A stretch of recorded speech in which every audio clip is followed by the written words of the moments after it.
Olá, amigos, tudo bem? Hoje, mais uma vez, eu venho trazer aqui a palavra de Deus para vocês e espero que esta possa tocar o seu coração e possa te edificar, te fortalecer para enfrentar esses dias e sair dele vitorioso, né? Como que está a sua fé nesses dias? Como que está a sua comunhão com Deus em meio a esse isolamento social, essa pandemia, essa crise? A tendência, infelizmente, é nos afastarmos um pouco de Deus. A nossa fé se esfriar. Mas não podemos permitir isso. Precisamos nos esforçar e lutar para que isso não aconteça. Estar sempre vigiando em oração, né? Lendo a palavra, compartilhando o que nós aprendemos com as outras pessoas. Vamos fazer uma oração para darmos início então a esse estudo.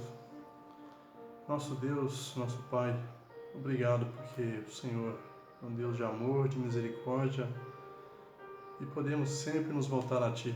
Ainda que tenhamos caído, a Tua mão está sempre estendida. Obrigado, Senhor, por esse amor imenso. Nos ajude agora, nos edifica por Tua palavra, em nome de Jesus. Amém. Essa música que vocês ouviram, Quisera Eu, do grupo Sétimos, ela me inspirou a preparar essa mensagem. Quando eu a ouvi recentemente, comecei a meditar nela, em tudo isso que ela fala. Quisera eu andar ao lado de Cristo, quisera eu ver os milagres que Ele fez, quisera eu andar no mar como Pedro, né? Quisera eu ver a multidão sendo alimentada e tantas outras coisas, né? Um morto sendo ressuscitado. Quisera eu ter tido esse privilégio, ter andado ao lado do Senhor da Glória que desceu esse mundo para nos salvar. Então eu comecei a pensar em Judas Iscariotes. Ele teve essa oportunidade.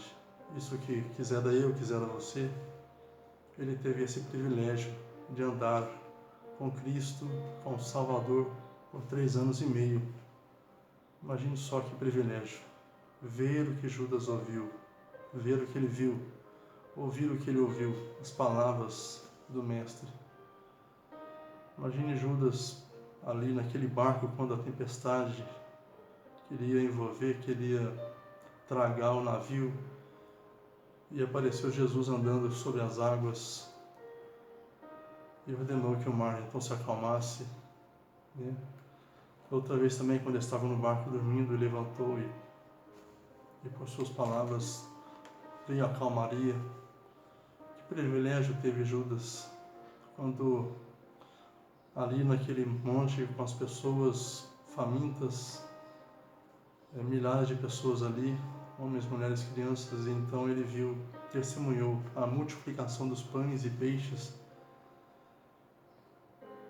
Imagine Judas quando esteve ali presente na ressurreição de Lázaro, quando Jesus, após 4 dias em que ali estava o defunto, Jesus mandou que eu tirasse a pedra e ordenou que saísse de lá Lázaro. Ele testemunhou isso. Quantos milagres e maravilhas Judas teve a oportunidade de presenciar, que eu gostaria e você também. Mas é impressionante, difícil entender como que pode uma pessoa ter tido esse privilégio, ter observado tudo isso e ainda trair o Salvador, trair o Mestre. Então fiquei pensando que nós também poderemos, talvez, estamos sujeitos a cometer o mesmo pecado que Judas. Sabia disso? Se meditar nisso, pensar como será o fim da minha vida, o fim da sua vida. O fim da vida de Judas nós sabemos. Ele chegou a um ponto, o ponto crucial, num momento crucial da sua vida, que ele teve que tomar uma decisão. E ele tomou a decisão errada. Mas é interessante que talvez ele tenha pensado em tomar a decisão certa. Talvez ele pensasse que aquilo era a coisa certa a fazer. Judas, quando traiu Jesus, ele realmente não pensou que estava entregando Jesus para a morte. Judas não esperava isso. o seu pecado foi grave, mas talvez se Judas tivesse se arrependido, Deus teria tido misericórdia dele, como teve de Pedro. Pedro negou Jesus 3 vezes, mas quando isso caiu em si nele, quando ele caiu em si, ele se arrependeu amargamente e chorou amargamente, né? Ele chorou amargamente. Pedro se arrependeu profundamente e ele realmente não duvidou que Jesus pudesse o perdoar. Ao contrário de Judas, Judas realmente achou impossível que seu pecado pudesse ser perdoado. Judas esperava que Jesus, naquele momento, ali no Gólgota, ali no Getsemane, que ele fosse revidar, que ele fosse, por suas palavras, fazer com que todos caíssem por terra e fossem mortos, destruídos, que ele convocasse uma legião de anjos, o Filho de Deus. Ele realmente esperava isso. Por várias vezes, Judas testemunhou Jesus se livrar das turbas que queriam matar ou apedrejar. Na verdade, por várias vezes ele testemunhou isso. Então ele esperava que, mais uma vez, Jesus iria se livrar e ele esperava que ele assumisse a sua posição de rei e destruísse ali aquelas pessoas que o ridicularizavam, que o perseguiam. Realmente ele esperava isso. E qual foi a sua decepção?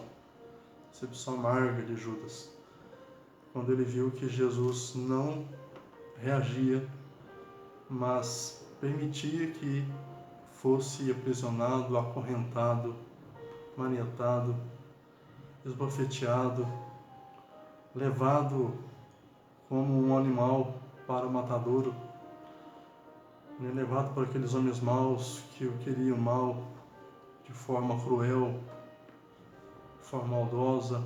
Judas o acompanhou então até ali a sala de julgamento e ficou até o último instante, quando ele viu que não tinha mais jeito. Então, com aquele senso de juízo premeditado sobre a sua vida, sentiu que não havia mais jeito, não havia mais, era tarde demais para ele. Ele foi então dizendo que traiu sangue inocente e, sentindo aquele senso forte de juízo sobre si, pegou aquelas moedas e arremessou ali diante do sinédrio daqueles sacerdotes. Mas não havia jeito, eles o trataram desdenhosamente, dizendo que aquilo era com ele. Então aquele foi o momento crítico de Judas. O que fazer? Se arrepender, crer que Deus o pode perdoar, apesar de tudo aquilo. Jesus o podia perdoar, assim como ele perdoou aqueles que o mataram. Ele orou: Pai, perdoa-lhes, porque não sabem o que fazem. Judas teria sido perdoado, eu acredito. Mas ele mesmo trouxe sobre si o juízo, a sentença. As suas palavras o condenaram, né? Pelas suas próprias atitudes ele foi condenado. Na verdade, Deus não o condenou, mas pelas suas próprias atitudes ele foi condenado. Ele foi então e se enforcou. Essa foi a resolução que Judas teve, a sua decisão, a conclusão de todos os seus atos. E nós, irmãos, como que nós iremos proceder no final da nossa vida?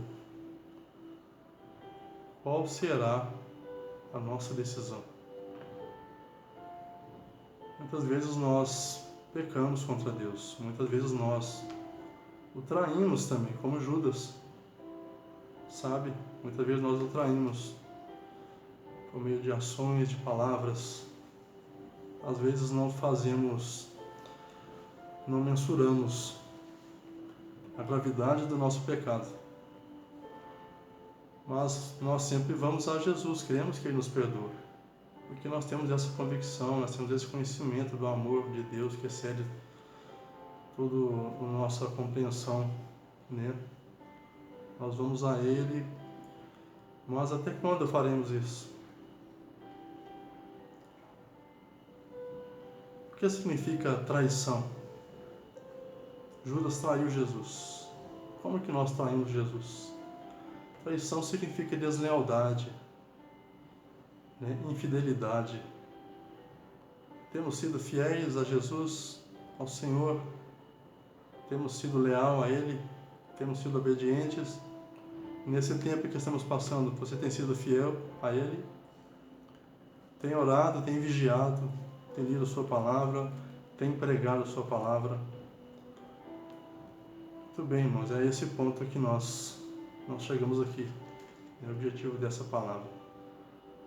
Chegará um momento em que nós teremos que decidir.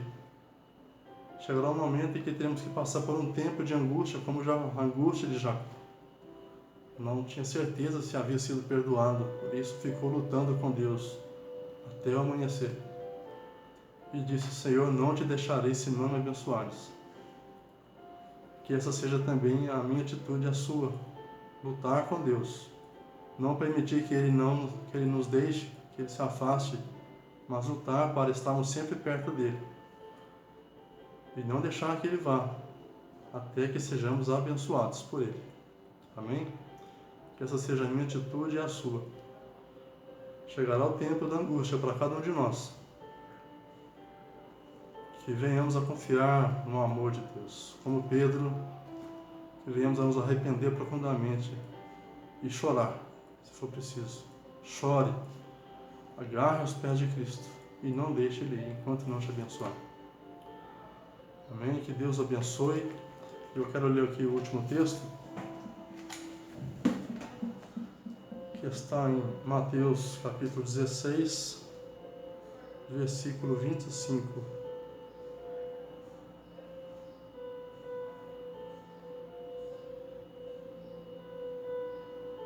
Eu vou ler um pouco antes. 24. Então disse Jesus a seus discípulos: Se alguém quiser vir após mim, a si mesmo se negue, tome a sua cruz e siga-me. Porquanto quem quiser salvar a sua vida, perdê-la-á, e quem perder a sua vida por minha causa, achá-la-á. Pois que aproveitará o homem se ganhar o mundo inteiro e perder a sua alma? Ou que dará o homem em troca de sua alma? Amém? Deus abençoe, que nenhum de nós possamos trocar nada desse mundo. As coisas desse mundo é que nos afastam de Deus, é que nos fazem desviar nossos olhos, nosso foco. Mas que possamos buscar o seu reino e a sua justiça em primeiro lugar, e todas as outras coisas nos serão acrescentadas. Deus abençoe e até a próxima mensagem. Vamos orar nesse momento. Nosso Deus, obrigado, Senhor, porque o Teu amor é tão grande que não precisamos duvidar. O Teu perdão, Senhor, é imenso e podemos crer que é suficiente para perdoar todo o nosso pecado. É maior que todos os nossos pecados. Perdoastes aqueles que o mataram, Senhor. Nos ajude a sempre confiar no Teu amor, ó Deus, e nunca duvidar da Tua misericórdia. Em nome de Jesus, o nosso Salvador. Amém. Deus abençoe a todos.